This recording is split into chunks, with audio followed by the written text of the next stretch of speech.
Bueno, antes me gustaría presentar un poco su figura.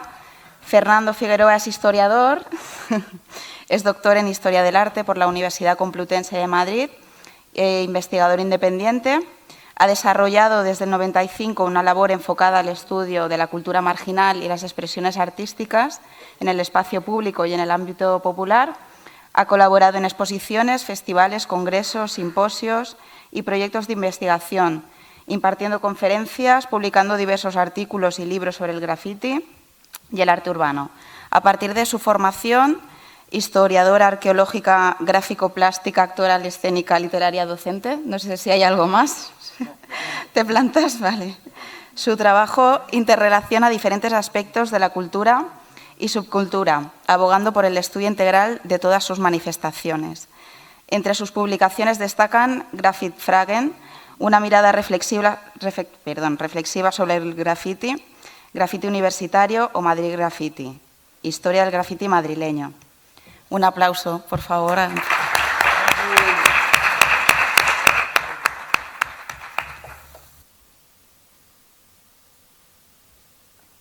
Yo con las tecnologías sigo siendo un niño y no deberíamos de dejar de ser niños. Cuando vemos el paisaje urbano nos preguntamos, bueno, por ejemplo, las mentes bien pensantes se preguntan, ¿eso que pongo allá arriba?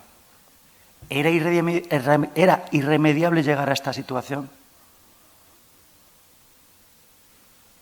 Qué bien estáis pensando, me encanta. Vais a ver muchas cosas, pero no les hagáis mucho caso. Es para demostrar que soy académico o algo así, ¿eh?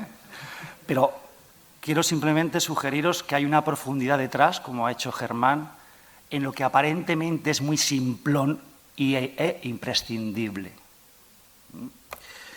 Existe una vinculación muy estrecha, como un binomio, entre niños y graffiti. Y hay que entender que ambos fenómenos, el graffiti y los niños, son producto de su marco histórico, de su época. Son verdaderamente unos reflejos, unos espejos de la realidad. Espejos a veces muy crudos y a veces esperpénticos y distorsionados. En la sociedad humana, e incluso en nuestros primos homínidos, el niño es un motor de innovación.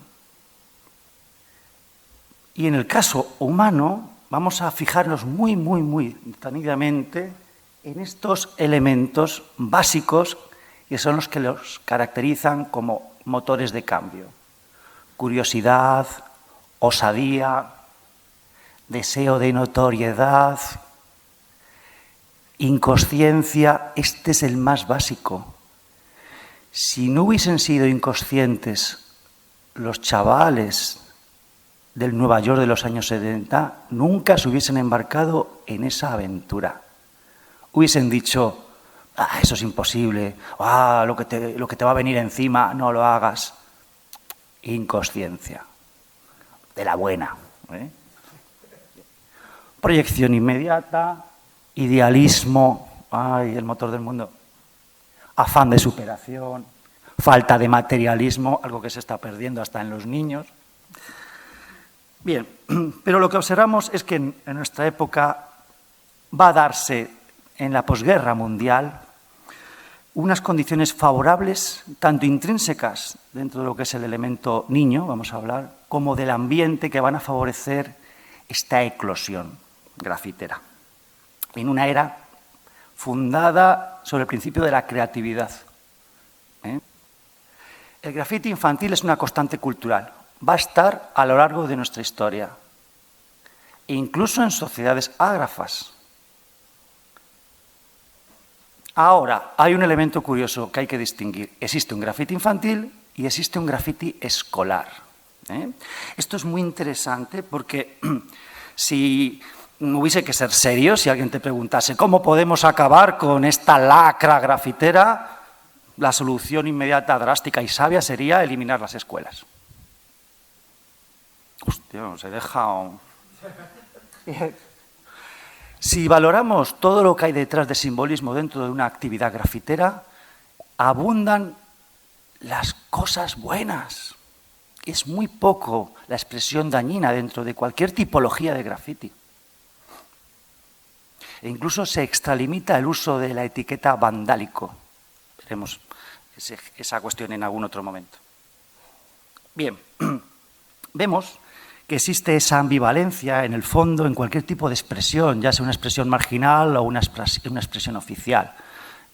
Los significados a veces son subjetivos y a veces también dependen de una recontextualización, una descontextualización, etc. El niño se va a mover entre estímulos negativos y positivos. Y esto nos tiene que hacer ver también que el baremo de la normalidad cambia históricamente. Y esto es muy claro en el desarrollo del graffiti dentro de los niños en el contexto neoyorquino. Vamos a fijarnos en un segmento de tiempo que va desde los años 40 hasta los años 70-80. Y veremos cómo existe una permisividad y un respeto por el espacio de los niños, donde cabe el ejercicio de la expresión grafitera. Evidentemente, las masas populares van a asumir los valores y principios, vamos a llamarlos higienistas de las clases altas, de la élite cultural, y poco a poco van a observar eso como una anomalía y van a ver en su eliminación un símbolo de ascenso de su estatus social. Hay varios fotógrafos, bueno, el caso de Brassai refleja París, los demás fotografían la actividad infantil en Nueva York, desde los años 40 hasta los años 70 y 80, incluso hasta la actualidad. Ahí vemos un pequeño Hall of Fame de fotógrafos que se interesan por reflejar tanto la actividad infantil como la actividad grafitera de los niños. Os voy a destacar, vamos a ver muchas fotografías de Ruth Orkin, Leipzig algunas, de Helen Levitt, fundamental, una mirada sensible, una mirada aguda. Jonar también, ¿no? Castleman, Martha Cooper, Henry Chaflan. Y nos van a permitir estos testimonios, es la fortuna que tenemos en la edad contemporánea, que tenemos registros gráficos, no solamente testimonios literarios, que ya hay desde el siglo XIX. Vamos a tener testimonios gráficos que nos van a servir para poder hilvanar una secuencia de acontecimientos, viendo que no hay una invención, que no se nace desde la nada y empiezan a aparecer un grafiti exuberante en Nueva York, sino que ya hay unos precedentes, hay un pálpito, hay un germen, que le falta nada para estallar.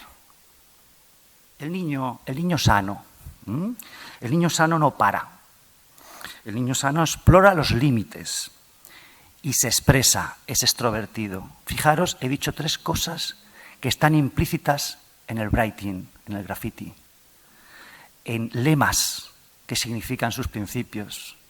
Don't stop, no limits. El graffiti es arte, no un delito, ¿no? Esos lemas.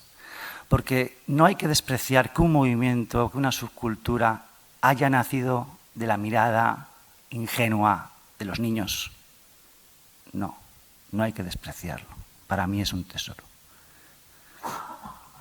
Incluso lleno de lucidez. Aquí tenemos ese otro binomio, niño-calle, niño-calle. Por lo menos hasta ciertas generaciones. Ahora es niño-consola, ¿vale? Pero los niños siempre han estado jugando en la calle. Pensad también en las viviendas neoyorquinas, familias numerosas, los adultos necesitan un poco de intimidad. Niño, vete a jugar a la calle que tengo que hablar con tu madre, de cosas serias. Ese su espacio de encuentro y comunitario, donde podían desarrollar múltiples tipos de actividades. Y una muy importante, vivir aventuras que se van complicando con la edad. Fijaros, estas fotos son magníficas, ¿no? Hoy en día ven a esos niños y denuncian a los padres, los que suben ahí arriba, por ejemplo, ¿no? Fijaros, es muy importante lo que digo, aunque parezca anecdótico, esos márgenes de autonomía y libertad que existía, que te permiten no solo soñar, sino poner en práctica tus sueños, tus fantasías. Y claro, cuando se juega en la calle, cualquier elemento que está en la calle va a ser integrado en el juego. Fijaros, ¿no? Me juego al escondite, voy a meterme debajo del coche. Yo cuando veo estas cosas recuerdo un montón películas que veía en la antigua televisión española, que echaba películas muy interesantes, ¿no? Esas películas de gángsters, ¿no? De los años 50 y los niños jugando ahí, rompiendo para que salga el agua y bañarse, cosas así, ¿no? Esos clichés muy del Nueva York, ¿no? Del siglo XX. Pero ves también esas fantasías a veces ligadas con la imitación del mundo de los mayores, ¿no? La imitación del héroe, ¿no? Con mi fusil de madera, vamos a nadar al río, ¿eh? Fijaros ese margen de libertad, y libertad no ya individual, sino como grupo. La importancia de la pandilla para coger fuerza e ir a visitar otra barriada. Y otro elemento también curioso, he hablado, claro, de la escuela. La escuela va a estimular el desarrollo de la percepción de estímulos signo. Si a ti te habitúan a percibir cierto tipo de soporte cuadrado, liso, por ejemplo negro, como un lugar adecuado para expresarte gráficamente, todo aquel paramento semejante o similar va a ser percibido como un lugar susceptible de ser rellenado. Claro, cuando te dicen una pared blanca lisa, no, hombre, déjala como está. Ay, es que me recuerda tanto a un folio de papel. Porque el uso, la fabricación de una hoja blanca, no se culmina su sentido sin ser rellenada, no para ser adorada. E incluso a lo largo de la historia un muro blanco es algo incompleto, tendría que tener un mural. Incita a ser rellenado. Ahora, hay usos, digamos, el graffiti como un elemento de marcaje de un terreno de juego, por ejemplo, ¿no? Pero a la vez esto también está simbolizando la toma de posesión de un espacio que va a ser, digamos, reservado para el uso de nosotros, los niños. Y los adultos reconocen esas señales, esos signos de estos nativos y dicen, este es el territorio de los niños. ¿Mm? Es muy interesante, incluso en los relatos tradicionales, se puede establecer que uno de los primeros soportes básicos de la expresión gráfica es el suelo. ¿Mm? Incluso una de las pocas referencias bíblicas neotestamentarias es la de Cristo escribiendo en el suelo. Dices esto y te ganas a los sectores evangélicos, ¿eh? Es interesante porque también eso se va a vincular con el desarrollo del niño. Su territorio es el suelo. Lo que hagas en el suelo, que es además un infraespacio, no nos importa. Hemos visto en la calle, ¿no? Pintado en el suelo, eso se va a acabar muriendo, ¿eh? Y a la vez ves que parece una pizarra, el suelo asfaltado. Es adecuado. Y eso, claro, ya está marcando una cosa muy interesante. Cuando el niño conquista la verticalidad, está abandonando la esfera infantil y está intentando equipararse con el adulto, de modo general. Esto ya nos marca que existen unos espacios para el niño, unos espacios para el adulto, y que cuando se invade el tabú del territorio adulto, se establece un reto. El niño quiere dejar de ser niño, quiere ser considerado adulto, pero a la vez suscita una reacción que depende de la época, es una u otra. Esto es lo que os he comentado de la demarcación, pero me interesa que veáis estas fotografías para ver el despliegue espacial que tiene la actividad infantil. Esto ya son los años 50. Y, bueno, no voy a anticipar. Ahora, es muy importante también que existe una doble faceta. Un desarrollo, el uso del graffiti como un desarrollo personal, individual, íntimo, que incluso yo lo plantearía como una conexión con el descubrimiento, vamos a ir hacia el tema junguiano, ¿no? De arquetipos, incluso la asimilación de contenidos observados en la sociedad y cómo yo lo voy digiriendo y lo voy haciendo mío, etc. Y luego una vertiente más comunitaria, un elemento de socialización, que estará presente también en el writing y en el graffiti. Y que trasciende fronteras. Aquí mezclo, esta fotografía es de China, no tiene que ver con las fotógrafas que cito. Y está aquí la cuestión, la invasión. Claro, sobre todo cuando vamos avanzando en la época. Esta fotografía ya tiene que ser de los años 70. Ya la cosa es un poco en una ciudad que se construye para los coches, el niño cada vez tiene menos espacio. ¿Mm? Ahora, el niño puede encontrar una emoción en la reacción del adulto e integrarla en sus juegos, porque es muy meritorio escapar a la reacción del adulto y después contarlo. ¿Lo habéis hecho de niños, de niñas? ¿Sí? Con las coleguillas en el colegio. ¡Oh! Toqué el timbre, me fui. ¿Sí? ¿Ya no se hace lo del timbre? Es demasiado primitivo. Ahora, siempre se nos establece hoy en día que hay como una sucesión que detrás está la ideología perversa de decir se empieza grafiteando y se acaba en las drogas, por ejemplo. Tenemos esa secuencia que llegaría hasta el vandalismo. Ahora hay matices. Antes del vandalismo está el gamberrismo. ¿En qué nos basamos para diferenciarlo? En que el vandalismo tiene una intención absolutamente dañina.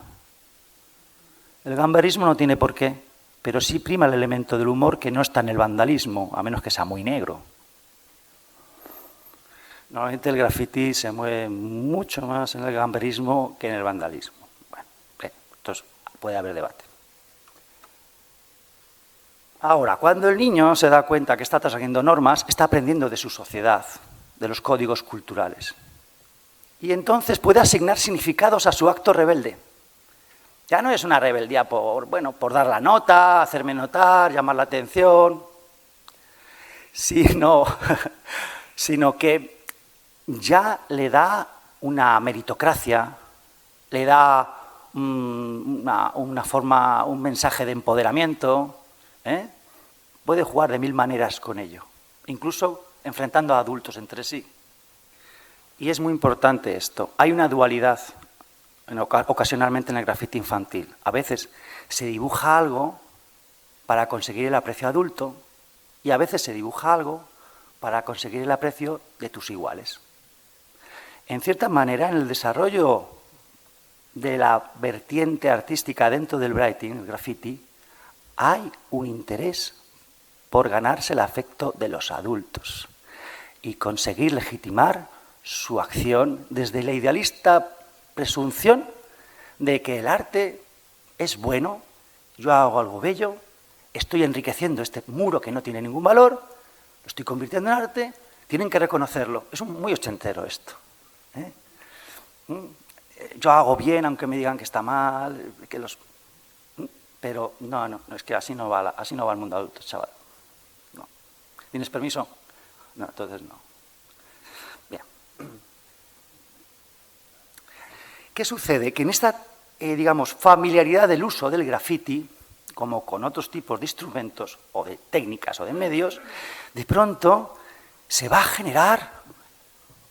a diseñar el gran juego. Porque escribir el nombre lo han hecho todos, tiene una vertiente también escolar, bueno, lo veremos un poquito después. Pero, ¿dónde lo pones? ¿Cuántas veces? Yo lo he puesto más veces que tú. Bueno, esto es muy deportivo, ¿eh? Y encima están los adultos interviniendo. Madre mía, esto ya es una prefiguración de un videojuego y de los juegos de rol, pero en 3D y te duele, ¿sabes? ¿Qué tenemos en este gran juego? Tenemos un territorio precioso que es mi barrio, que incluso puedo invadir otros barrios, que puedo llegar a Old City. ¡Wow! Y lo puedo dejar una noche y sigo la siguiente y vuelve y no se desenchufa nada. Bueno, no había juguetes enchufados, ¿no? Pero bueno, ya empezaron los videojuegos, ¿no? Pero no hay que desenchufar, eso va a quedar ahí. Duraba más las cosas. Tenemos a los jugadores. Y cualquiera se puede apuntar. Es un juego abierto. No hay que apuntarse en una lista. Y hasta podemos hacer equipos. Regla fundamental, hacerse ver.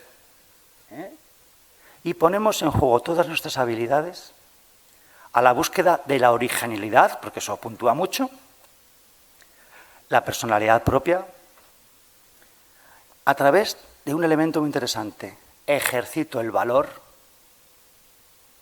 ejercito el ingenio y la creatividad. Y huyo de la violencia, porque precisamente este juego se articula como una alternativa a meterte en otras películas, como pueden ser las bandas. Y al tener estos elementos, entra dentro de mi código, te valoro. No te entiendo mucho porque pones muchas cosas de ti para conseguir nada, pero te valoro. Y claro, estos valores van detrás de lo que es tanto la proeza, el más difícil todavía, como desarrollar el estilo de las cosas. El estilo que no solamente es lo artístico, sino que también es la forma de hacer, la forma de representarme a través de mis actos, de mi forma de plasmar y de colocar las cosas. ¿Y cuál es la meta? Sentimiento de poder, la fama y conseguir respeto. No hay un premio económico, no lo necesito. Esto ya es muy importante en una vida de barrio. Ahora, hemos visto los niños con una actividad callejera en un periodo no muy dramático. ¿Qué pasa en los años 70? Nueva York es un caos, reina la violencia. El tema de las bandas se ha romantizado mucho a través del cine, Warriors, etc. No era un paisaje de rosas. Para los niños de Nueva York, visitar la calle de al lado podía ser tentar a la suerte, podía peligrar su vida. Ahora, el abandono institucional, la especulación urbanística va a crear unos espacios inmensos de juego que no habían alcanzado antes. Siguen contando quizás con la licencia de que a los niños, bueno, a los niños, dejémosles ahí, no están dentro de nuestras rencillas. Aunque bueno, intentemos ganarlos, ¿no? Pero fijaros qué pedazos salvajes. De todos modos, este mundo del suburbio, de las áreas no civilizadas donde puede desarrollarse el niño, ya lo tenemos en películas de los años 20. Creo que se llamaba La pequeña pandilla, ¿no? Iban a los solares y hacían ahí su cabañita, hacían sus cosas, hacían actividad grafitera, lo tenemos también ahí registrado. Verdaderamente luego embellecido por la cuestión de la dramatización cinematográfica. Pero ved qué marco de oportunidades tienen. Tú diles a estos niños, teniendo todo eso, para jugar, que se metan en una habitación a jugar. Aburrido, ¿no? Con tanto estímulo. Ahora, como os digo, es una alternativa. Estamos rehuyendo del destrudo, del desarrollo negativo y destructivo de la libido. Ved, juegos que, bueno, pueden estar simulando la vertiente bélica. Juegos que presuponen una habilidad técnica, construir cosas. Vehículos. Claro, esto ahora te detienen. Como no lo compres de fábrica, con un carné, un permisito. Zancos, qué peligroso. ¿Dónde está el padre o la madre que proteja a este niño de un peligro?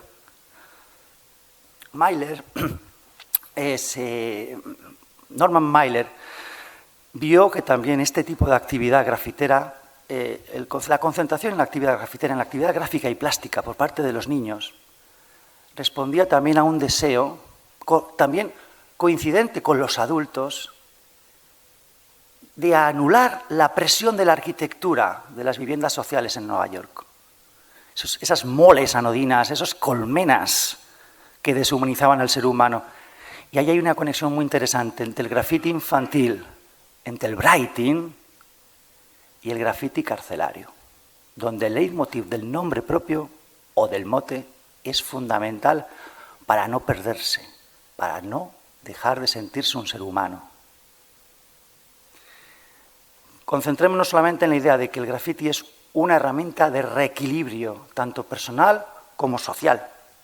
Tiene esas lecturas. Cuando vemos una gran eclosión de grafiti, es la sociedad y diferentes sectores de esa sociedad la que está reclamando por lo menos un paliativo para superar su neurosis, un estado de alienación, demandar un cambio, una transformación social o buscar unos paraísos evasivos que me permitan sobrevivir en mi capsulita. Y es también esto otro elemento básico. Hemos visto que Nueva York es una ciudad violenta, tanto estructuralmente como entre su fauna urbana. Y esto va a generar también que el writing y el graffiti adopte un talante similar, no ya con el graffiti carcelario, sino con el graffiti bélico, donde también el nombre es un elemento de reivindicación de la supervivencia de mi identidad, de mi yo. Aparte también del desarrollo estético. Si podéis profundizar en el graffiti bélico, por ejemplo, el graffiti en las trincheras de la Primera Guerra Mundial, que llegaba también a la vertiente del bajorrelieve y de la escultura, es sensacional, como hay un grito de auxilio, un agarrarse a una puerta de escape, a una válvula de escape de lo que es la tensión, de una maquinaria de destrucción establecida. Y nuestra sociedad, como veríamos con la lectura marcusiana, ¿no?, toda esta crítica del mayo del 68, es una gran maquinaria que genera una economía basada en la destrucción. Y lo vemos continuamente como se confirman estas apreciaciones. La destrucción es buena si genera riqueza económica. Bueno. Bien, y es muy importante por qué resalta tanto el leitmotiv del nombre propio o del mote. Puede asociarse con que también lo es en el contexto escolar, porque el contexto escolar va a recalcar mucho la individualidad dentro de nuestro código de valores en Occidente. Y una de las cosas primeras que enseña al niño es a escribir su nombre. Ah, soy Fernando. Ay, mira, me escribo así. Ah, a ver, voy a ponerlo aquí. Ah, mira, lo ven. Ay, con mi amigo. En mi mesa, personalizo mi mesa. Incluso a mí me enseñaban a poner las cosas en el nombrecito en todos los sitios porque te mangaban los lápices o cualquier cosa y había que demostrar que era tuyo. No os han robado los lápices. ¿No habéis estado en EGB? ¿Alguna vez estado en EGB, no? Bueno. Porque existe también una tradición que son los memoriales, los vítores. Ahora hay un elemento muy interesante de cambio. Aquí se ve ya un cambio de mentalidad. En el mundo romano, en el mundo académico, pensemos en el Renacimiento, no está bien visto que tú escribas viva yo. En el mundo clásico, eso lo tenía que hacer otra persona por ti porque si no eras un fanfarrón. Viva fulanito. Es como los fans de los grupos de rock. No van los grupos de rock que podrían hacer publicidad, que lo hacen, sino que es el fans y eso me da prestigio. Y cuando se obtenía el grado académico eran tus amigos los que te dedicaban un vítor en la facultad. Ahora, yo soy el que digo vivo yo, viva yo, para resaltar dentro de la masa. Es un acto muy, muy valiente, muy interesante. Pero claro, para no ser fanfarrón, voy a añadirle méritos, voy a moverlo, que exprese lo que yo valgo. La acción, no tanto lo que está representado, se avala, se le da un valor. Y hay un elemento también de la cultura de masas, de la cultura de espectáculo, la gran valorización del autógrafo que está reivindicando el derecho a pasar a la gloria de personas que no pertenecen a las élites sociales. Antes los que pasaban a la historia eran los aristócratas. Y algún personaje heroico por ahí, bueno, que se destacaba, Juana de Arco, por ejemplo, esa pastorcilla tocada por Dios. Y los niños, en nuestra cultura del siglo XX, dicen, bueno, pensemos en un mecanismo. Si el famoso hace autógrafos, igual si yo hago autógrafos me hago famoso. Y es importante autógrafos. El mérito está en que yo escriba mi nombre, no otros. Es como reivindicar la mano de obra, es como reivindicar el hombre hecho a sí mismo. En el writing yo aprecio estos tres factores. Hay una reivindicación del yo existo, que es la básica. Hay otra que es el yo soy, que es más cultural. Y otra que es el yo estuve. Como ves, se pueden vincular con unos motores que hay, ¿no? El yo existo se expresa a través de la acción en la materia y el tiempo. Pensad que lo que está haciendo cualquier persona en la actividad grafitera es buscar un tiempo y un espacio propio, dentro de una marabunta de códigos complejos, de una sociedad muy complicada, con diferentes actores, diferentes grupos, cosas que no conocerás nunca en tu vida cuando te llegue la hora de la muerte, porque mira que es compleja nuestra sociedad a todos los niveles, a todos los estratos. Bueno, ahí consigues un espacio para ti propio. El yo soy, que se expresa a través del estilo, del diseño de la firma. A través del diseño expresas muchas cosas. A través de la forma de colocar tu firma expresas muchas cosas. También a partir de la, prodigalidad, etcétera, ¿no? De la compulsión, o de la parquedad le doy justito, poquitas veces, pero bien. Y luego yo el estuve representa esa movilidad, que es un sentimiento también de poder y autonomía del individuo. Ahí hay un factor muy importante. El writing no podía haberse desarrollado antes porque no había un desarrollo del transporte público como en esa época. Antes, salir de tu ciudad o de tu pueblo, a lo mejor una vez al mercado del pueblo de al lado, y dentro de los barrios de Nueva York igual, además que hay barreras físicas. Ahora el viaje a través del metro te facilita mucho el poder embarcarte en ciertos proyectos que son a priori como una locura. Bueno, a esto también le añadimos bicicletas, diferentes medios, la moto va a ser fundamental, etc. La motorización de la sociedad, autobuses. A través de la tesis doctoral de Castleman podemos observar que no hay nada negativo dentro de los objetivos del graffiti a priori. Si hubiese algo negativo es lo que os he denominado esa asimilación al graffiti bélico. Es una reacción frente a la hostilidad que se va generando en reacción a su ocupación de los espacios adultos, de los espacios oficiales. Entonces ya se carga de un sentido bélico. Ya no pinto solo para hacerme ver y notorio dentro de mi grupo, sino para fastidiar a los que me están fastidiando el juego. Es una lectura posible. Ahora, un elemento básico que resalta Castleman es, y que es muy de la época de los años 60, es la gratuidad, la no participación del dinero, que incluso está detrás de lo que sería el hurto de material, de pintura. Aparte de que el dinero no forma parte de la esfera infantil en esa época, no lo era en mi época todavía,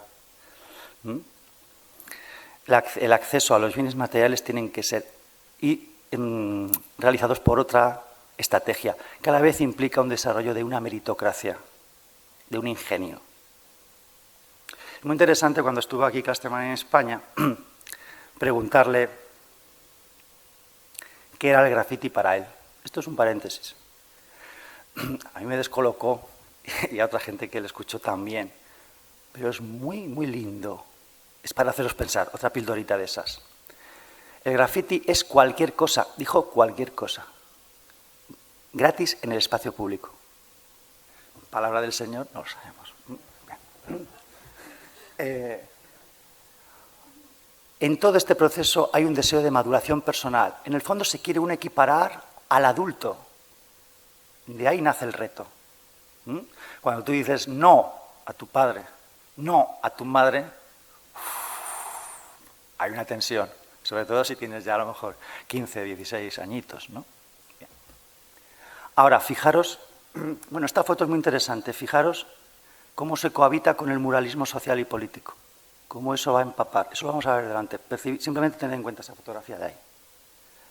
Porque ese dejar el estadio de niño va a hacer que tu conciencia se abra a toda esa complejidad social y te abras a una conciencia política, aunque no tengas un planteamiento ideológico.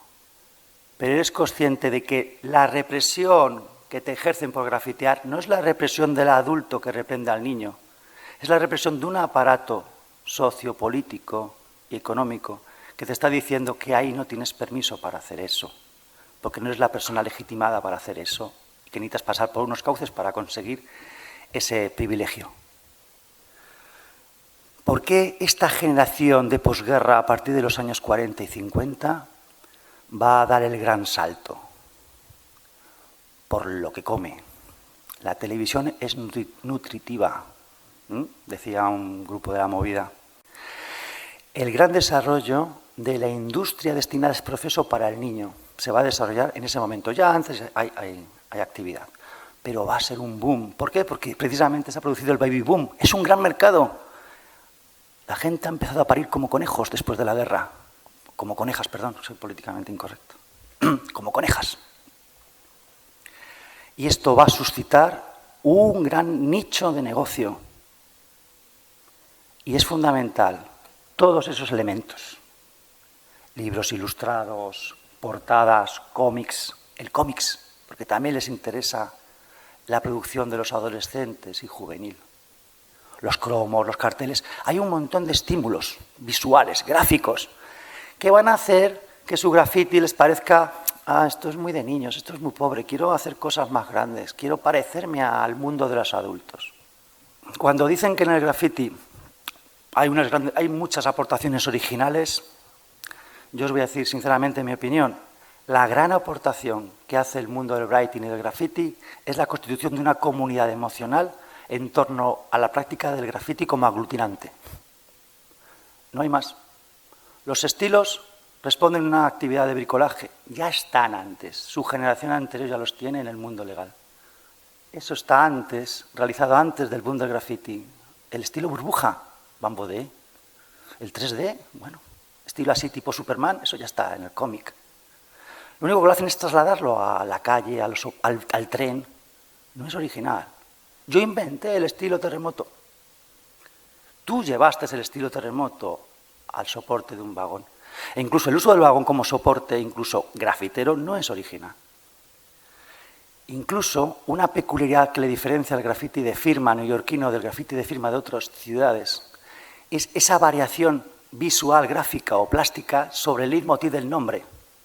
Bueno, ¿por qué se da en Estados Unidos? ¿Por qué se da en Nueva York? ¿Por qué se da en Nueva York? Habría que distinguirlo de Filadelfia. ¿Por qué se da en Nueva York? Fijaros este estímulo. Will Eisner va haciendo en todas sus entregas de Spirit variantes del nombre de Spirit. Variantes de estilo. Porque hay una vinculación estrecha en la construcción del alter ego del escritor de graffiti de esa época con la constitución, con la visión de sí mismo como un superhéroe, un aventurero, un justiciero. Y hay que competir con todo esto. Hay en muchos diseños un intento de asimilación con los rótulos y con los rótulos luminosos. Tened eso presente a la hora de ver esto. La influencia de la psicodelia, la influencia de una búsqueda de una representación gráfica de lo que puede ser un efecto luminoso, los rótulos de neón de las grandes estrellas, de la Quinta Avenida. El graffiti sirve también como una herramienta dentro de esa intimidad y ese compartirlo con otros iguales, de asimilación del nutrimento social, del corpus cultural. Pero a la vez, esa digestión puede dar variables, puede haber replanteamientos, puede haber una interpretación personal de los símbolos generales. Y ahí es fundamental la fantasía, la imaginación, que va muy ligada al principio de originalidad. Y hay un elemento fundamental en el grafiti infantil, que es el monigote. Podemos irnos hasta la pintura rupestre. No tiene por qué ser una figura, una representación antropomorfa, puede ser zoomorfa. Es como un icono personal, es como un ser protector, es como el psicopompo que me acompaña. Los angelitos, 4 angelitos tiene mi cama, ¿no? Hay algo ahí. El peluche que me protege. Esa es la vertiente física del monigote representado. Ahora, se le puede recargar de muchos símbolos, de muchas variables, pero si lo reducimos tenemos simplemente el acompañante. Y aquí vemos también el elemento de la peridolia como un elemento estimulante. Quizás fue la base para el estímulo de la representación gráfica. Completar lo que se me estaba apareciendo.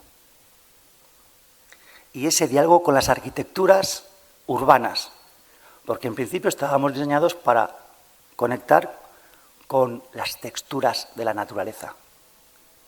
Y como diría Mailer, estamos sustituyendo o tropicalizando la arquitectura urbana, convirtiéndola en una selva viva, que nos habla, casi animista. Y en este sentido estamos ahí un poquito conectando, porque cuando dicen, no, el graffiti son letras. No, pero también hay quecos. Sí, pero vale más la letra. En el fondo, estamos hablando de lo mismo, porque hay una representación del yo. El elemento básico fundamental del graffiti infantil es el garabato. Y tú si le preguntas a un niño, ¿qué es eso? Te dirá, es un perro, pero es un garabato. Y el garabato puede ser letras. ¿Qué pone ahí? Mi nombre. ¿Por qué se hace el wall style? Ahora, para que no te reconozcan, para demostrar el virtuosismo plástico. Sí, pero ¿no hay una reivindicación de ese símbolo prístino que es el garabato?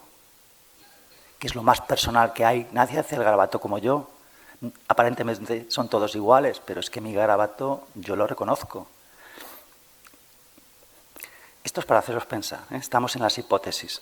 Pero ved que una de las cosas que se reivindica es la finalización del divorcio marcado por Occidente entre la escritura y el dibujo. Las letras se pintan o se escriben. Se dibujan o se escriben. Se ha roto. Hemos vuelto a otro concepto más propio de las culturas orientales o islámicas. Son ambas cosas. No se ha disuelto ese divorcio. Y en cierta manera la firma es un icono. El icono es una firma. Bueno, aquí he puesto algunos ejemplos para que veáis cómo se asocia la caricatura con el nombre de la persona. Pero en esos casos de arriba no son hechos por la persona aludida. En los casos de abajo sí. Me empodero de la representación que se hace sobre mí. Yo la realizo. El mote me lo pongo yo o lo acepto. No es impuesto, por ejemplo. El queco es graffiti. Ahora, ¿por qué se proyecta la idea de que las letras son más importantes que el dibujo? Por reivindicar el estatus de adulto frente al niño. Porque partimos de un principio social, cultural, que es que el mundo textual es más importante que los dibujos. Presupone un estadio de civilización más alto. Entonces, lo revolucionario es reivindicar que se dibujen las letras. Porque eso lo dota de personalidad, de sentimiento, de emoción. Fijaros, he puesto un fotograma de la película de Truffaut, 400 golpes. Castigan a Antoine Doinel, al niño, en su aula, y él sueña con ser un gran poeta. Para él, escribir versos en la pared es salir de un estadio de anulación, es ascender al estatus de héroe cultural. Y cuando vemos esto, nos da igual que sean iconos, que sean manos, nos da igual que sean firmas. Vemos la expresión de la individualidad fundida en el colectivo. Cuando me dicen que esto es suciedad, que son manchas, que es contaminación, se me revuelve el estómago. Son seres humanos dejando huella. ¿Cómo puedes reducirlo a mancha, a decir que es una basura? ¿Dónde se ha roto la sensibilidad en apreciar la huella del ser humano? Cuando Aristipo llegó, Aristipo es un filósofo que tuvo un naufragio en Grecia y llegó a una playa. Cuando llegó a la playa vio unos signos representados en el suelo. ¿Creéis que dijo, aquí hay gente que grafitea? Bueno, estamos haciendo un anacronismo. No, dijo, estoy tranquilo porque aquí hay hombres. Yo cuando voy a una ciudad y veo graffiti de writers, digo, aquí hay terreno de paz. Lo más triste es pasear por una ciudad sin huellas. ¿Dónde está la gente? ¿Aquí solo hay zombies? Y ved que ya en los años 40 se está desarrollando una iconografía bestial, nutrida por toda la cultura de masas. Símbolos referentes a maquinarias, a la ciencia ficción, que va a ser continuado por los niños de los 70. Porque los niños forman parte de una secuencia, no estos niños son de una generación, estos son otros, nos vamos transmitiendo entre los hermanos, los primos, en el colegio, los pequeños, a los adultos. Va habiendo relevos, va habiendo aportaciones, pero va habiendo relevos. Y los sueños son muy parecidos. Incluso la necesidad de un desarrollo emocional. Destaco dos elementos simplemente. La pasión por la ciencia ficción, por la utopía, si lo queremos ver en la lectura adulta, y el desarrollo emocional. Esto es vandalismo. El elemento emocional siempre ha servido como un atenuante hasta hace poco. No, déjalo, que se lo está dedicando a la novia. Ah, sí, yo también he sido joven. Pero, claro, hemos visto en las fotografías de los años 40, 50, que lo que prima es la técnica de la tiza, Evidentemente es la influencia del mundo escolar. Esto no podía haber estallado sin una revolución tecnológica que va a ser diseminada socialmente a través del desarrollo de la sociedad de consumo, paradójicamente. La búsqueda de más nichos de comercialización de los productos va a desarrollar tanto la producción de materiales escolares como el consumo casero de botes de spray, de rotuladores pensados para el uso profesional. Y ahí dieron herramientas de un poder bestial. Porque todos los pioneros lo son porque tienen un spray. Y los niños les encanta el spray porque es robar un instrumento de poder que corresponde a la esfera de los adultos. Y es mágico, es power. ¡Wow! Eso es un fotograma de la película Los jóvenes salvajes, lo de arriba. Me encanta, a mí me encanta ver películas porque dan información. Película del año 61. Casualmente, es lo bueno del cine realista que coge localizaciones reales. En los primeros títulos de crédito aparece de pronto un estilema típico, un icono típico, podemos llamarlo de diferente manera, típico del grafiti infantil, que es la línea. ¿Lo habréis hecho de niños? Ojalá lo hayáis hecho de niños. Coger un yeso, ir caminando por una pared, trazando una línea.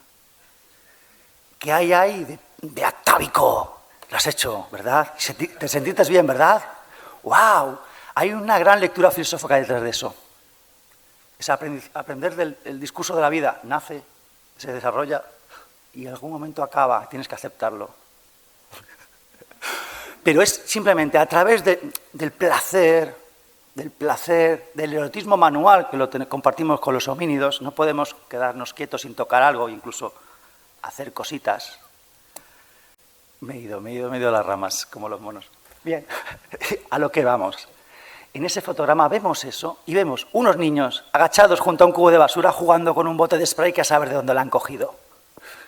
Si empiezan en el año 61 a juguetear con un spray, ¿qué pasará en el año 68? Saber quién fue el primero es imposible, pero ya vemos ahí esa pulsión por explorar todo el potencial que puede desarrollar una herramienta vigorosa como un bote de spray. Empezaremos primero con los rotuladores, ¿no? Pero luego empezarán los sprays. Y el color, lo que ofrece el mercado de consumo es una gran gama de colores, apoyada por ese desarrollo de la cultura psicodélica. De pronto, colores. El mundo de colores. Y esto nos lleva a la posibilidad de dar más desarrollo a algo que está encajado en esa construcción de los espacios propios de los niños. Bueno, esto es un apunte. Ver también el placer por experimentar, buscar nuevas técnicas, nuevos materiales. El siglo XX es el boom de los callejones del chicle en diferentes ciudades. Para mí esto es de lo más original históricamente hablando, evidentemente, porque chicles o cosas parecidas en otras épocas no se usaba. Pero esto es a lo que vamos. El desarrollo del espacio maravilloso. Es fascinante, un callejón repleto. Es construir otra dimensión. Esto es muy psicodélico también, pero en la esfera infantil. Incluso es uno de los símbolos que están dentro, digamos, de los iconos de la tradición del cuento maravilloso, de los cuentos infantiles. Un espacio que está muchas veces figurado en el mundo adulto, por ejemplo, con las discotecas, los juegos de luces, ¿no? Pero el niño lo hace en el callejón. Incluso el grafitero, el writer, el escritor de graffiti, lo hace con los polígonos. Esto es un espacio ajeno al espacio y tiempo oficial. Esto es como un paréntesis. Se respira hasta una esfera atemporal. Hay otra densidad del aire. Hay otra recarga de las emociones. Es un espacio humanizado, pero a la vez abierto a tu participación. Y esto nos reconecta con otras interpretaciones que hay de otros diferentes usos, por ejemplo, en el grafiti carcelario. El grafiti carcelario, como analiza Foucault, desarrolla lo que es un espacio entre dos mundos, muy interesante. Ahí vemos un poco la casuística que tiene esta generación de esta pulsión, es el desarrollo de esta pulsión. Y, por ejemplo, también en el grafiti carcelario, por ejemplo, estos de Esto es de Ismail, que es el autor de una tesis doctoral sobre una cárcel malaya de Malasia. Él habla del tercer espacio. Todo gira alrededor de eso, pero muchas veces hay un componente o bien de evasión, o a la vez de refugio, o a la vez de enfrentamiento contra la hostilidad de una arquitectura y un sistema, que lo que está intentando es anular mi desarrollo como persona.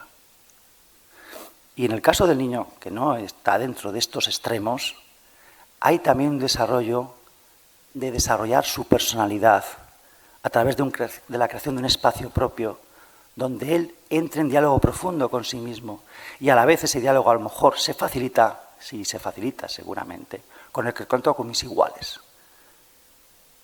Yo me veo en ti, él se ve en mí. Y esto está condicionado por... Bueno, no está condicionado. Digamos que todo esto va a verse desbaratado por el choque de dos modelos culturales. La película Mon Oncle, de Jacques Tati, es maravillosa porque lo refleja perfectamente. Año 1958. La sociedad blanca, higiénica, pulida, moderna, electrificada, y la ciudad decimonónica, donde los niños juegan en la calle y grafitean, donde las paredes tienen pátina del tiempo, se descascarillan, tienen historia. ¿Y qué sucede?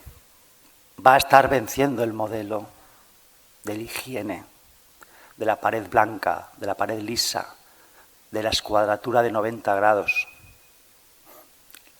El mundo aséptico que refleja un estado de moralidad impecable. Y esto va a ser el giro de tuerca de un proceso de expansión colonialista, de expansión del capitalismo, donde, como aparece en la novela Momo, ¿no?, los hombres de gris te van a robar el tiempo, tu tiempo y tu espacio, como los indios de la pradera, que son arrinconados en reservas. Así se va a obrar con los niños, porque ese espacio debe de rentabilizarse. Y ahí tenemos el gran debate. ¿Por qué ahora los niños no pueden grafitear las paredes? Ni siquiera los callejones, las paredes sin significado, las paredes secundarias, los soportes sin valor, porque ahora todo tiene un valor de uso, de mercancía. En el año 2007 aconteció una cosa que podía parecer aparentemente insignificante, pero que lo reflejaba todo. La guerra había sido perdida por los niños. La normativa municipal de Nueva York, en su celo por atajar el graffiti, había determinado que el graffiti trazado con tizas en el suelo era sancionable. Y tenemos el caso de Natalie Sia. La pobre tuvo la ocurrencia de dibujar unas flores en el suelo para felicitar a su madre por su cumpleaños.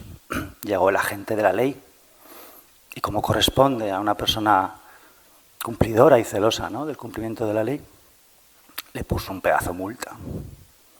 A la madre, claro, no somos tan crueles. Bien, esto es el antes y el después, ¿no? ¿Dónde está la desproporción? ¿Qué ansia de control hay? ¿Qué se teme? ¿Se teme a las nuevas generaciones? ¿Se teme a la alternativa? ¿Se teme a las emociones como atenuante, como legitimizador, como algo que legitima la acción sobre el paisaje? El establecimiento de un diálogo con otra persona a la que quiero. ¿Por qué estos vandalismos si no hay dolor detrás, si no hay intención de daño? Si hay reparabilidad incluso. Paralelamente hubo un caso en ese mismo año con un artista urbano y posteriormente en Madrid otro caso semejante, porque la cosa se expande. Aún en mi barrio se pinta en el suelo, pero cualquier municipal podría hacerlo, como con este profesor de diseño. Esto lo lanzo para que penséis cómo a veces para parar una revolución hay que ir a la raíz. Muchas gracias.